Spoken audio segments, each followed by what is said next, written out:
English translation, 265th contact. Thursday, 11th June, 1998, 01:30 hours. Florena, very happy to see you. Be welcomed and greetings. I am also happy to see you and to welcome you, even though my coming is not very pleasant. Once again, your safety is at risk, as I know it has often been the case. Our observations have shown that the foreign beings known to you as the Men in Black are again becoming active against you, in connection with the fact that you have publicly denounced their machinations with regard to the photo forgeries. I am not only talking about the photo forgeries in relation to Ascot and Nera, but also about all the other photo material that has been falsified and foisted on you. I am very happy that you warned me, but you are a little late with this warning, because I have already been confronted with the new machinations of the rabble on the 8th and 10th of June. You probably have not looked at the control disk yet, otherwise you would know about the incidents. What has happened? No, we do the inspection at the end of this month. Well, once again I was shot at, but this time it was devilishly close to being hit. That was 3 days ago on the 8th of June. Only 1 to 2 hours later, there was another attack, with a throwing knife that was hurled at me. I am horrified! I regret that. But everything went smoothly. Of course I am very happy about that, but still I am scared about what happened. I see you are carrying a gun, which I was wondering about when you came in. But please be very careful anyway. Of course. What do you actually think about the fact that not only I, but also the other group members could be endangered? I think that this is not the case, but that I am the only one being targeted. That is right, because that is also what our considerations and clarifications have revealed. You are the authoritative person to be rendered harmless. Other group members could only be endangered by an unfortunate coincidence. So they can all feel safe, even when they are doing their guard duty. That is reassuring to hear. Here, for the July bulletin, I have written down the 2 incidents in broad outline in order to orient the bulletin readership. May I read the lines? Of course. Here you go. Thank you. My horror is not wrong. Have you reported the incidents to the police? No, and I am not going to do that. In 2 earlier murder attempts, I was still so blue-eyed, naive, as to turn to the police. They, however, only trivialized everything and tried to attribute other facts to the whole thing, although there was at least one witness present who confirmed my statement. That was enough for me, because I can joke around with myself. I really do not need the police for that. I know that several witnesses were present when the assassination attempts were made on you. That is right, and they testify to what happened. Nevertheless, they even accuse me of lying and claim that I committed the attacks myself, or hired other people to shoot at me, or have myself otherwise murdered. You cannot be serious. But it is, because certain enemies do not shy away from slander, nor from assassinations. I think that the attacks are less based on Earth-human initiatives than on the machinations of the Men in Black, whereby this rabble influences unstable Earthlings who then attack me. This also corresponds to what we know. The influences and the related possibilities with regard to the post-hypnotic exercise of coercion on unstable Earth humans are extremely distinctive. Then the assassin Earthlings are under post-hypnotic coercion. 8th and the 10th of June, 1998. Once again, 2 remarkable dates, since on these days they have tried 2 more times to promote me from the living to the blessed, probably in response to the correction in Bulletin number 16 and on the Internet regarding the rotten machinations of the Men in Black with regard to the Ascot Nera photo forgeries, to which also Cal K. Korf and LB have taken a negative stance against me, because they believe they have to make themselves big and important in the matter of the alleged debunker of the Billy Meyer swindle, whereby they are also not afraid to use others for their slander. And now that this openly slanderous behavior of theirs has led to the correction in Bulletin number 16 and on the Internet, I would like to say that they bear some blame for the fact that new attacks have been made on me and my life. And this after long years of effective calm, during which no such attacks were made on me. Billy shows the bullet hole in the red maple tree from the assassination attempt on the 8th of June 1998 at 1640 Ars Tower. Photo, Freddie Kropf. Well, the facts of the attacks were the following. On the 8th of June 1998 at 16:14 Hrs, I was about to walk from the carriage house in the Simja Silver Star Center in the direction of the fire pit and Schmidrutiwald storage area, when suddenly a shot rang out from the left, just as I had passed the right edge no driving sign and was at the height of the nearby red maple tree. With the bang of the gunshot, I felt the draft of a bullet against my forehead. At least, that is how I interpreted the faint draft. And when the center residents and I searched the crime scene about 30 minutes later, after we had already inspected the immediate and wider area, we found the bullet hole of a .22 caliber bullet in the trunk of the red maple tree. The bullet hole was exactly at the level of my forehead when I stood next to the tree. Unfortunately, we were not able to find the person who shot at me, because during the time I ran into the house and fetched a gun so as not to be defenseless against another attack, the person who shot at me was able to disappear unseen. The shot was heard both by Connie Wechter, who was standing just in sight about 30 meters away from me, and by her daughter Aruna, who was close to her. AI colorized photo. The bullet hole in the red maple tree from the assassination attempt on Billy on 8th of June 1998 at 16:40 Hrs. Photo, Freddie Kropf.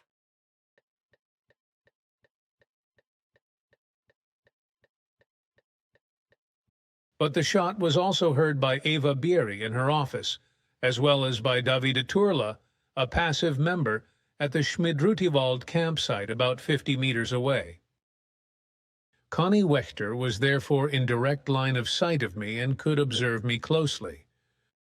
But she did not see the person shooting either, which is not surprising, because as the three of us could see later, he was hiding in the bushes on the mountainside, where I could not see him, although he was only about 8 meters away from me. And just at this distance, it seems like a miracle that the shot missed me, even if only by a millimeter or two on the forehead. With the failed shot, I thought, the matter was once again settled as it had always been with all previous shots. But far from it, because 1 hours later, in the early hours of the morning of the 10th of June, there was another attack at 3:05 Hrs, this time with a cheap throwing knife, which the attacker obviously did not know how to use, fortunately for me. Silvano Lehman was on guard duty that night and was just on his way below the garage car park when I walked across the square and approached him, hearing noises twice on the wooded uphill side. Although the moon was in the sky and dimly illuminated the car park and Silvano and I, we were unable to see anything in the direction of the sound because everything there was in darkness due to the woodland. Standing a little higher in front of Silvano, face to face through the car park embankment, we listened into the darkness for 1, 2, or 3 minutes. Then suddenly I felt a violent thump in the kidney area of the left side of my body, which was followed by a metallic clang as something fell to the ground to my left.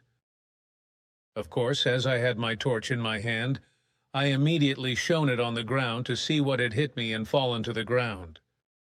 Silvano and I immediately saw that it was a throwing knife, which had apparently been hurled at me in an uninformed manner and luckily hit me in the kidney area with the pommel first, because it was probably spinning on its own axis during the flight, which caused a considerable pain that was slow to subside and lasted for several days. If the knife had missed me and had thus flown past me, It would certainly have spun again in flight and hit directly in Silvano's face, who was standing somewhat lower on the lower path, only about a meter in front of me. A throwing knife with sheath found after the assassination attempt on Billy on the 10th of June 1998. Photo, Freddie Croft.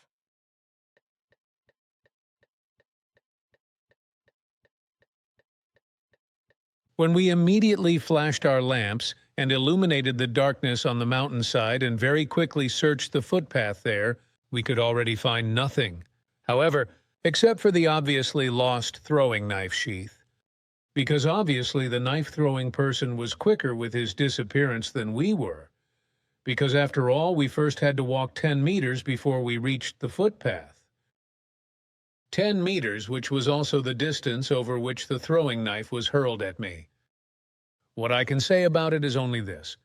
I find it pathetic and sad that people want to get rid of the truth in this manner, no matter whether the men in black were behind the attacks and used an unstable Earth human being for their dirty purposes as usual, or whether it was simply a confused Billy Meyer enemy, which I doubt, though, because I rather think of men in black machinations, because most of the attacks that have been carried out so far are due to them influencing unstable Earth humans and forcing them to dance to their will, because they do not do the dirty work themselves, and certainly not with their own sophisticated weapons, whose mode of action would reveal secrets that must remain as such. Either way, they are, in my opinion, poor lunatics who will one day have to wear their own skin to the market, fetching an immensely poor price for it. Assassination attempt no. 15. It was a warm summer night on the 9th or 10th of June 1998. I was on guard duty that night and was on my way down to the garage car park when I heard Billy's footsteps coming towards me from the house. He stopped in front of me, slightly elevated by the car park embankment. We spoke briefly, during which he said that he had heard noises on the wooded side of the mountain twice before. Although the moon was in the sky and dimly illuminated the car park and the two of us, we were unable to see anything in the direction of the sound because everything there was in darkness due to the woodland. We listened into the darkness for a minute or two. Suddenly, Billy flinched in front of me, and at the same time I heard a metallic clang on the ground next to him. Billy immediately shone his torch on the floor to his left. That is when we saw that it was a throwing knife that had apparently been hurled at him by an amateur killer unaware of the situation. Fortunately, the knife spun on its axis in flight and struck him pommel first in the kidney area, causing him considerable pain that lasted for several days. If the knife had missed Billy, it would have flown past him, and if it had spun in the air again, it would have hit me directly in the face, as I was standing a little lower on the lower path, only about a meter in front of him. When we immediately flashed our lights, illuminated the darkness on the mountainside, and very quickly searched the trail there. However, we could already find nothing, except for the obviously lost throwing knife sheath. The person throwing the knife was obviously faster than us in disappearing, because we had to walk 10 meters before we reached the hiking trail. 10 meters, which was also the distance over which the throwing knife was hurled at Billy. Silvano Lehmann, Switzerland. That is the meaning of my words. Those under compulsion cannot act otherwise. But one thing amazes me. How can the people who are forced to do so always disappear so quickly and soundlessly? They are programmed by post-hypnosis to carry out the attacks in certain places, from where they can also silently and quickly remove themselves again. One peculiarity is that they never wait for the result of their attack, but leave the place immediately after the attack, or hide in such a way that they cannot be found. This also means that they are forced by hypnotic commands to wear light, fine shoes that hardly make any noise. The clothing must also be adapted to the surroundings of the previously scouted out location. Although I know the reasons why the men in black do not appear to me themselves, I still find it strange why I have not seen anything of these rascals for years. The last time was when the guys attacked my daughter Gilgamesha and apparently wanted to kidnap her. It is not that strange. Because at least the group of these foreigners who were up to no good in the first few years are prevented from appearing on the center's grounds themselves by a reporting system we installed. However, if they were to try this, which was the case several times before, we would immediately take action against them, which, however, is extremely undesirable to them, so they disappear without a trace, without us being able to decipher their flight coordinates for their leap in time, because they are so cleverly encrypted and fragmented that we are unable to decipher them even with our best technical capabilities. Which is also the reason that we have not yet been able to put a stop to their evil handiwork, as you like to say. But to my knowledge, Ptah told me, there is also a group of men who are controlled by the Earth authorities, who only dress in black and drive around with black cars in order to put pressure on so-called UFO observers and so on. That is right, but they have not played a role in your case yet. Did they have anything to do with the Secret Service agents who were on me? No, in no wise. But now it makes me wonder whether the Earthlings, who are under post-hypnotic pressure, cannot defend themselves against it. They are all unstable Earthlings who are chosen for the purposes of the assassinations. And of course, they are not able to defend themselves against them in such a manner that they can free themselves from the coercion. Such impulses may well appear in them, which then makes them uncertain about the execution of the deed, which was often your happiness, but they cannot disobey the order. We talked about this in the group and thought about it in this direction. But this topic should be enough. And besides, if you are here, I would like to ask you some questions for which it would be important to answer them publicly, if you allow it. I do not have much time, but bring up your questions. If I run out of time, I will tell you. Question now. Thank you very much. My first question.